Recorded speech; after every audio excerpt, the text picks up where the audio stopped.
Boundary layer separation concept ఏదైతే ఉందో దీనికి బెస్ట్ ప్రాక్టికల్ అప్లికేషను మనం డైలీ చూసే క్రికెట్లో స్వింగ్ బౌలింగ్. స్వింగ్ బౌలింగ్లో బేసిక్గా 2 రకాల బౌలింగ్స్ ఉన్నాయి. ఒకటి సీమ్ బౌలింగ్ అంటారు, చాలామందికి తెలిసే ఉంటుంది. సీమ్ బౌలింగ్ అనేది ఇది కన్వెన్షనల్ కాన్సెప్ట్కి completely opposite. Okay, so first normal swing bowling గురించి చెప్తా, ఆ తర్వాత దీన్ని కాంట్రాస్ట్ స్వింగ్ అని కూడా అంటూ ఉంటారు ఈ సీమ్ బౌలింగ్ని. ఇది పక్కకు పెట్టి ఇది అన్ని సందర్భాల్లో వేయలేరు.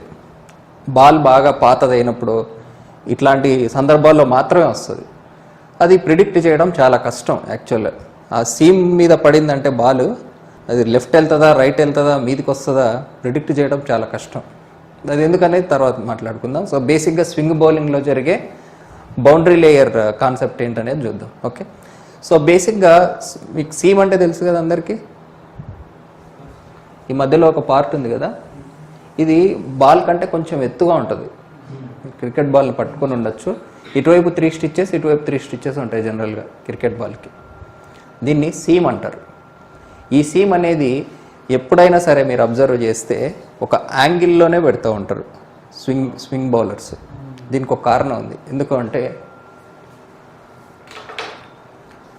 సో ఇప్పుడు ఏ బౌలర్ అయినా సరే వాళ్ళు ఏ బాల్ వేయబోతున్నారో బ్యాట్స్మెన్ తెలుసుకోకూడదనే అనుకుంటాడు ఆబ్వియస్గా. సో ఫాస్ట్ బౌలర్స్ మీరు జనరల్గా గమనిస్తే ఎప్పుడు కూడా ఇట్లా చేయడం పెట్టుకుంటారు, ఎందుకంటే బాల్ ఇంక్లినేషన్ కనిపించకూడదు. బాల్ ఇంక్లినేషన్ చూసారంటే అది ఎటువైపు తిరుగుతుందో తెలిసిపోతుంది. అన్ని సందర్భాల్లో కాదు, మళ్ళీ దానికి ఎక్సెప్షన్స్ ఉన్నాయి, అన్నీ చెప్తాను. ఓకే, సో ఫస్ట్ బేసిక్గా బాల్ అనేది కొంచెం ఇలా ఇంక్లైండ్ అయింది అనుకుందాం. ఇంక్లైండ్ అయినప్పుడు దీనికి ఆపోజిట్గా విండ్ ఫ్లో అవ్వాలి. అడ్వర్స్ ప్రెషర్ గ్రేడియంట్ ఉన్నప్పుడే మనకు బౌండరీ లేయర్ సపరేషన్ అనేది జరుగుతుంది. ఇక్కడ బౌండరీ లేయర్ సపరేట్ అవుతేనే స్వింగ్ అనేది పాసిబుల్ అవుతుంది మనకి. ఓకే, సో ఇది అర్థం చేసుకోవడానికి ఒక చిన్న కంప్రెసిబుల్ ఫ్లోలో ఒక చిన్న కాన్సెప్ట్ ఉంది, లిఫ్ట్ అని. లిఫ్ట్ అంటే ఏంటంటే ఒక బాడీకి 2 వైపులా ప్రెషర్ డిఫరెన్స్ ఉంటే ఎటువైపు తక్కువ ప్రెషర్ ఉందో అటువైపు ఒక పుష్ వస్తుంది దానికి. దీన్ని లిఫ్ట్ అంటారు. మనం డైలీ మన ఇంట్లో చూసే ఎగ్జాంపుల్ ఏంటంటే ఫ్యాన్ ఆన్ చేసినప్పుడు క్యాలెండర్ పేపర్లు పైకి లేవడం. ఎందుకంటే ఫ్యాన్ ఆన్ చేసినప్పుడు వెలాసిటీ వల్ల ప్రెషర్ తగ్గిపోతుంది. ప్రెషర్ తగ్గిపోతుంది కాబట్టి క్యాలెండర్ పేపర్స్కి ఒక పుష్ వస్తుంది, లో ప్రెషర్ వైపు వెళ్తాయి. సో కాబట్టి క్యాలెండర్ పేపర్లు అలా పైకి వెళ్తూ ఉంటాయి. ఇది ఒక ఎగ్జాంపుల్. ఇప్పుడు మీరు పేపర్లు గాలిలోకి లేయడమైనా ఫ్యాన్ ఆన్ చేసినప్పుడు. సో ఇదంతా ఈ లిఫ్ట్కున్న ఒక ఎగ్జాంపుల్. మనం ఫాస్ట్ మూవింగ్ ట్రైన్కి దగ్గరలో నించున్నాం అనుకోండి, ఎవరో మనల్ని వెనక నుంచి దొబ్బినట్టు దాని మీద పడిపోతాం. ఇది కూడా లిఫ్ట్కి ఒక ఎగ్జాంపుల్. ఎందుకంటే ఫాస్ట్ మూవింగ్ ట్రైన్ వల్ల దానికి ప్రెషర్ తగ్గిపోతుంది. మన బ్యాక్ సైడ్ అట్మాస్ఫియరిక్ ప్రెషర్ ఉంటుంది. సో ఈ అట్మాస్ఫియరిక్ ప్రెషర్ మనల్ని ముందుకు దొస్తుంది, ముందర లో ప్రెషర్ ఉంది కాబట్టి. సో ఫాస్ట్ మూవింగ్ ట్రైన్ దగ్గరలో నించుంటే మనం ఎవరినో తోసినట్టు అనిపిస్తుంది ట్రైన్ మీదకి. సో ఈ ఎఫెక్ట్ని లిఫ్ట్ అంటారు. ప్రెషర్ డిఫరెన్స్ వల్ల క్రియేట్ అయ్యేదాన్ని లిఫ్ట్ అంటారు. ఇది కంప్రెసిబుల్ ఫ్లోలో మనం తెలుసుకుంటాం. ఓకే, సో ఇప్పుడు ఈ క్రికెట్లో ఈ కాన్సెప్ట్ని ఎట్లా వాడుకుంటారంటే బేసిక్గా ఒక బాల్ని ఇలా ఇంక్లైన్ చేసినప్పుడు ఈ బాటమ్ సైడు ఎయిర్ని అంత పట్టుకోలేదు బాల్, ఈ టాప్ సైడ్ ఎక్కువగా పట్టుకుంటుంది అనమాట. దీనివల్ల ఏం జరుగుతుంది అంటే ఈ బాటమ్ సైడ్ లామినార్ ఫ్లో వస్తుంది, ఈ టాప్ సైడ్ టర్బులెంట్ ఫ్లో వస్తుంది. ప్రెషర్ టర్బులెంట్ వైపు తక్కువ ఉంటుందా లామినార్ వైపు తక్కువ ఉంటుందా? టర్బులెంట్ వైపు తక్కువ ఉంటుంది, ఎందుకంటే టర్బులెంట్ వైపు వెలాసిటీ ఎక్కువ ఉంటుంది కాబట్టి. రైట్, సో మనం బాల్ వేసినప్పుడు ఇటువైపు లామినార్ ఫ్లో క్రియేట్ అయ్యి తొందరగా అది సపరేట్ అయ్యి వెళ్ళిపోతుంది. కానీ టర్బులెంట్ ఫ్లో మాత్రం అతుక్కునే ఉంటుంది చాలాసేపు, చాలా లాంగర్ లెంత్లోనే అది అతుక్కుని ఉంటుంది అనమాట. రైట్, సో ఒక పర్టికులర్ పాయింట్లో అది సపరేట్ అయిపోతుంది. సో ఎటువైపు లో ప్రెషర్ ఉంది మనకి? టర్బులెంట్ ఫ్లో వైపు లో ప్రెషర్ ఉంది కదా. సో ఇలా ఒక లిఫ్ట్ వస్తుంది దానికి. సో బాల్ నేను ఇటు తిప్పి పెడితే లిఫ్ట్ ఎలా రావాలి? ఇటు రావాలి, అంటే స్లిప్ వైపు. అదే ఇటు తిప్పి పెడితే ఇటువైపు రావాలి, బ్యాట్స్మెన్ వైపు రావాలి. సో నేను బ్యాట్స్మెన్ వైపు వేయాలనుకో స్వింగ్, దీన్ని ఇన్ స్వింగ్ అంటారు. అదే స్లిప్ వైపు వేయాలనుకో దీన్ని అవుట్ స్వింగ్ అంటారు. ఒకే బౌలరు 2 వేయలేడు యాక్చువల్గా. మనకు ఇన్ స్వింగ్ బౌలర్లు ఉన్నారు, అవుట్ స్వింగ్ బౌలర్లు ఉన్నారు, ఈ సిమ్ బౌలర్లు కూడా ఉన్నారు. అర్థమవుతుంది కదా? ఓకే, సో బేసిక్గా ఈ టర్బులెంట్ బౌండరీ లేయర్ని క్రియేట్ అవ్వడం అనేది ఒక బేసిక్ కాన్సెప్ట్ ఇందులో. ఓకే, సో ఇది క్రియేట్ అవ్వాలంటే అందరూ చేయగలరా అంటే అందరూ చేయలేరు. దీనికి ఒక మినిమం స్పీడ్ ఉంది, మైల్స్లో చెప్తాను, మీరు కేఎంపిహెచ్లో మార్చుకోండి తర్వాత కావాలంటే. సో 30 to 70 kmph వరకు మనం ఈ ఎఫెక్ట్ చూడొచ్చు. 30 to 70 మైల్స్ పర్ అవర్ వరకు మనం ఈ ఎఫెక్ట్ని చూడొచ్చు.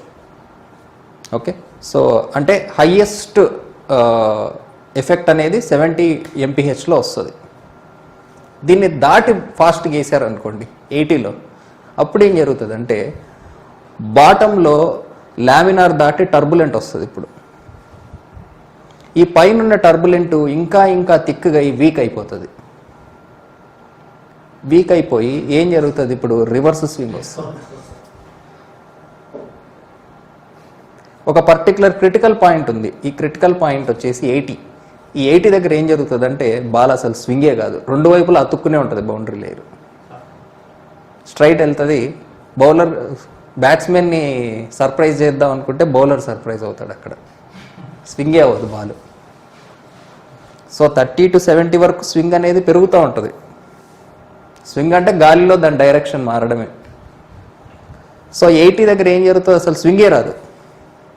దీన్ని దాటి వేసాడు అనుకో, అప్పుడు ఇటువైపు టర్బులెంట్ క్రియేట్ అవుద్ది, ఎక్కువగా రివర్స్ స్వింగ్ వస్తుంది. అంటే నువ్వు ఇన్ స్వింగ్ వేయాలనుకుంటే అది అవుట్ స్వింగ్ పడుతుంది, అవుట్ స్వింగ్ వేయాలనుకుంటే ఇన్ స్వింగ్ పడుతుంది. ఇది ఎక్కడి నుంచి స్టార్ట్ అవుతుంది అంటే 90 మైల్స్ నుంచి స్టార్ట్ అవుతుంది. అంటే దగ్గర దగ్గర ఒక 155 to 160 kmph. అంటే చాలా తక్కువ మంది బౌలర్లు వేయగలిగిన స్పీడ్ అది, చాలా హై స్పీడ్. 150 to 160 kmph అనేది చాలా హై స్పీడ్. అందరు బౌలర్స్ ఆబ్వియస్లీ వేయలేని స్పీడ్ అది. ఉంటే ఎవరైనా తక్కువ మంది ఉంటే ఉండొచ్చు, వాళ్ళైనా రెగ్యులర్గా వేయలేరు. సో రివర్స్ స్వింగ్ అనేది ఈ మెథడ్లో అందరూ వేయలేరు. మరి ఎలా వేస్తున్నారు రివర్స్ స్వింగ్ అంటే ఇక్కడ ఒక అడ్వాంటేజ్ ఉంది. బాల్కి రెండు వైపులా ఒకటే టైప్ ఆఫ్ రఫ్నెస్ ఉండదు.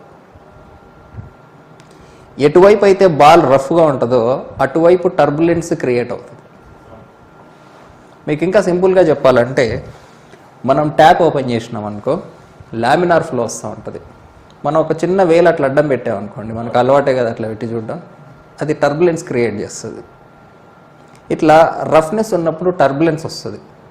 ఒక్కొక్కసారి ఈ లామినార్ వైపు టర్బులెంట్ క్రియేట్ చేయడానికి ఆ బాల్ని జస్ట్ కొంచెం కోస్తారు ఇట్లా ఫింగర్తో, ట్యాంపరింగ్, బాల్ ట్యాంపరింగ్. ఎందుకంటే ఆ చిన్న చేంజ్ అటువైపు ఎడ్డీస్ క్రియేట్ చేస్తుంది. లామినార్ ఫ్లో కాస్త టర్బులెంట్ అయ్యి స్వింగ్ డైరెక్షన్ రివర్స్ అయిపోతుంది. అప్పుడు బాల్ని ప్రిడిక్ట్ చేయడం చాలా కష్టం.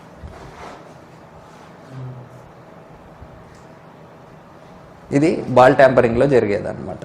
ఓకే, సో 90 kmph దాటితే మనకేమొస్తుంది, రివర్స్ స్వింగ్ వస్తుంది. 90 kmph వేయలేని వాళ్ళు కూడా బాల్ ఒక సైడ్ రఫ్గా ఒక సైడ్ స్మూత్గా ఉంటే ఈ రఫ్నెస్ని అడ్వాంటేజ్గా తీసుకుని తక్కువ స్పీడ్లోనే దీన్ని జనరేట్ చేయగలరు. అర్థమైంది కదా కాన్సెప్ట్? సో రఫ్ వైపు టర్బులెంట్, రఫ్నెస్ వల్ల టర్బులెంట్ వస్తుంది. మీరు యాక్చువల్గా నేనేం చెప్పిన, యాంగిల్ వల్ల టర్బులెంట్ వస్తుందని చెప్పిన. మనం క్రియేట్ చేసే యాంగిల్ వల్ల బాటమ్ సైడ్ ఎయిర్ని క్యాచ్ చేయలేదు, టాప్ సైడ్ ఎయిర్ని క్యాచ్ చేస్తుంది కాబట్టి టాప్కి వెళ్తుంది. ఇప్పుడు మీరు ఇటు చేశారనుకోండి ఇది టాప్, ఇటు చేశారనుకోండి ఇది టాప్. సో మీరు ఎటు వేయాలనే దాన్ని బట్టి యాంగిల్, ఈ యాంగిల్ బ్యాట్స్మెన్కి కనిపిస్తే వాడు ప్రిడిక్ట్ చేస్తాడు కాబట్టి ఇట్లా పెట్టుకుని రిలీజ్ చేస్తారు బాల్ని. ఇది బేసిక్గా జరిగేది. ఓకే, సో ఇదంతా అయిపోయింది. సో ఈ బాల్ యొక్క రఫ్నెస్ని మనం అడ్వాంటేజ్గా తీసుకోవచ్చు. సో బాల్ పాతబడే కొద్దీ ఏం జరుగుతుందంటే ఈ రఫ్నెస్ ఫ్యాక్టర్ అనేది పెరిగి పెరిగి కంప్లీట్గా ఇన్ స్వింగ్ బౌలర్ అందరు అవుట్ స్వింగర్స్, అవుట్ స్వింగ్ వాళ్ళందరూ ఇన్ స్వింగ్ అయిపోతారు. అప్పుడు బాల్ చేంజ్ చేసేస్తారు. ఒక్కొక్కసారి అక్కడ ఉన్న మట్టి వల్లనో ఇట్లాంటివి ఆ బాల్కి అంటుకోవడం వల్లనో కూడా ఈ స్వింగ్, అంటే ఇప్పుడు వెట్నెస్ బాల్ తడేవడం వల్లనో సో ఒకవైపు స్మూత్ అయిపోతూ ఉంటుంది. ఇంకొంతమంది సలైవా పట్టిస్తూ ఉంటారు, రఫ్గా చేయడానికి ఇట్లా రుద్దుతూ ఉంటారు. ఇంకొంతమంది చూయింగ్ గమ్ తింటే సలైవాకు లూబ్రికేషన్ పెరుగుతుందని చూయింగ్ గమ్లు తింటూ ఉంటారు. ఇట్లా చాలా ఉన్నాయి దీని అప్లికేషన్లు. ఇదంతా ఫైనల్గా ఏంటంటే ఆ బౌండరీ లేయర్ టర్బులెంట్ క్రియేట్ చేయడము, వీలైనంత లేట్గా దీన్ని సపరేట్ చేయడము. ఇన్ఫ్యాక్ట్ రివర్స్ స్వింగ్ అనేది నార్మల్ స్వింగ్ కంటే కొంచెం లేట్ సపరేషన్ అవుతుంది. అంటే బౌలర్ ఎక్కువ సర్ప్రైజ్ అవ్వడానికి ఛాన్స్ ఉంది రివర్స్ స్వింగ్లో. అంటే ఆల్మోస్ట్ బౌలర్ దగ్గరకు వచ్చినప్పుడు డైరెక్షన్ మారుతుంది, బ్యాట్స్మెన్ దగ్గరకు వచ్చినప్పుడు ఆ డైరెక్షన్ మారుతుంది అనమాట. అంటే కొంచెం లేట్గా వస్తుంది స్వింగ్ అనేది, late swing. Reverse swing is late swing అనమాట. అది దాంట్లో ఉన్న ఒక అడ్వాంటేజ్. ఈ రెండు కాకుండా మూడోది ఒకటి చెప్పాను, సీమ్ బౌలింగ్ అని. దీన్ని కాంట్రాస్ట్ స్వింగ్ అంటారు అనమాట. అంటే ఇప్పుడు మీకు ఆల్రెడీ స్వింగ్కి రెండు రకాలుగా చెప్పాను. ఒకటి యాంగిల్ ద్వారా స్వింగ్ చేయడం, రెండు రఫ్నెస్ని అడ్వాంటేజ్గా తీసుకోవడం. ఓకే, సో పాత బాల్స్కి ఏం జరుగుతుందంటే రఫ్నెస్ని పూర్తి స్థాయిలో అడ్వాంటేజ్ తీసుకుని అసలు సిమ్ యాంగిలే పెట్టకుండా వేస్తే దీన్ని సిమ్ బౌలింగ్ అంటారు. సో ఒకవైపు రఫ్, ఒకవైపు స్మూత్ ఉంది కాబట్టి ఒక పర్టికులర్ వెలాసిటీ వరకు అది నార్మల్ కన్వెన్షనల్ స్వింగ్ అవుద్ది. ఆ వెలాసిటీ దాటిన తర్వాత అది రివర్స్ స్వింగ్ అవుద్ది. ఈ సిమ్ బౌలింగ్లో ఉన్న బేసిక్ అడ్వాంటేజ్ ఏంటంటే మామూలు మీడియం పేస్ వాళ్ళు కూడా స్వింగ్ వేయగలరు పాత బాల్స్తో. ఇది కొత్త బాల్స్తో సాధ్యం కాదు.